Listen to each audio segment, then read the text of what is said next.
Asylum fraud. So the thing is, over the course of the years, I've worked on several clients affected by asylum fraud conducted by other attorneys. You can go into Google, put in a query, uh, immigration attorney, asylum fraud, or just fraud. And up until 2016 till now, more than likely I've worked on several of those cases, right? So basically, what happens is the clients come to me after they've received an order of rescission from USCIS, from the government, that their green card or their citizenship is being rescinded. They're taking away their naturalization or their green card due to their previous attorney being found liable for immigration fraud, which goes like this. The government's always having their investigations. So if they see an attorney has X amount of cases for one particular group of people, and all of the statements are similar, they have similar medical histories, dates of persecution, etc. So what they do is they'll send back agents to this home country, right? Like I've worked on cases from India. So what they'll do is they'll send back an agent back to Punjab to see whether does that hospital exist that the medical record cites. Is there that doctor stating that they gave aid to the client, right? Whether the people who wrote those affidavits exist, right? Is there even that police station, right? They'll go and verify all this various types of information. And the issue is that it's the attorney's fault that they're motivating the client into doing this. And the impetus for the attorney might be one, which most likely it is just greed. They make more money if they make a fraudulent case for you. You come with your own case, right? An asylum, bona fide asylum case, there's only so much they can charge you. But if they're going to do a fraudulent case, they're going to want to make your affidavits. They'll say they'll generate a medical for you. They'll concoct your entire statement, right? Just so you can get asylum, which is true. Like any attorney, any immigration attorney, we know what requires an asylum case to be granted. If it was up to us, any attorney can just concoct and write up a story and have your asylum case granted. Boom, done, right? It's that simple. No, it's illegal. Hence why most attorneys don't do this. But you have a few percentage of these attorneys, out of sheer greed. You'll see them in these big offices. You'll see them all over, I don't know, TikTok and stuff like that.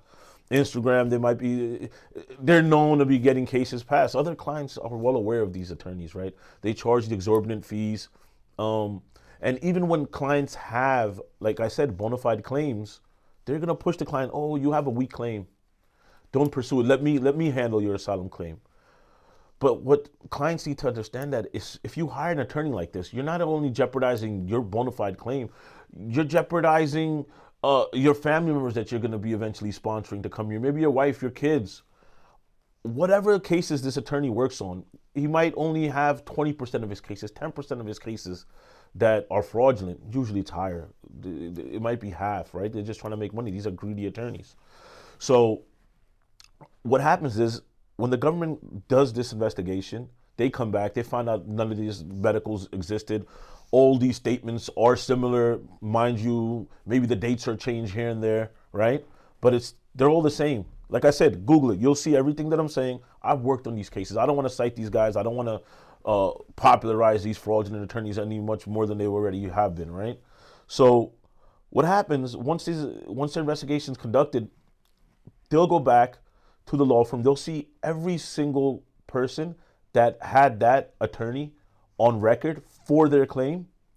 They'll go over with a fine tooth comb over all of these cases, and most of them, they all get sent rescission notices, meaning that even if it's been 5, 10, 15 years, whatever it is, the government is saying these cases are fraudulent. Doesn't matter if your case wasn't, but your attorney was doing this. So they're saying you have a fraudulent case. Now it's up to you, after all this time has passed, to relitigate your case and show the government, no, I really did have an asylum case that is actual persecution was, I felt harm, all of this. You have to do it all over again, right?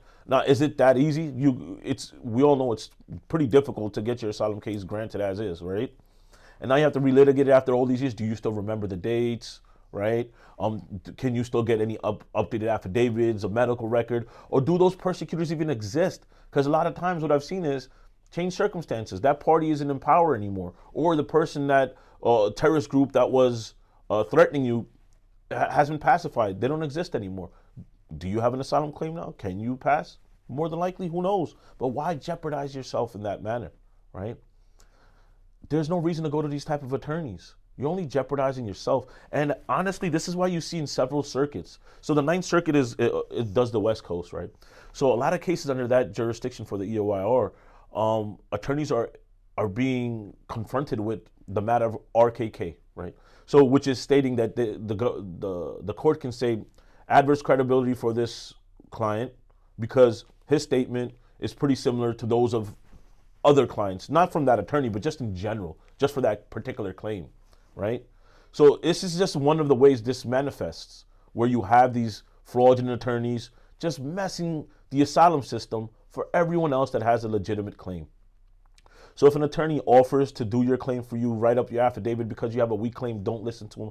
Please go to another attorney. There's a lot of reputable attorneys out there that will help you, right? Any attorney that is good, that is proficient in immigration law, can help a claim, no matter how weak or strong it may be. You always, if you have an actual persecution or you have a case, we can help you and we can figure it out. But that it's up to the attorney and their strategy, right?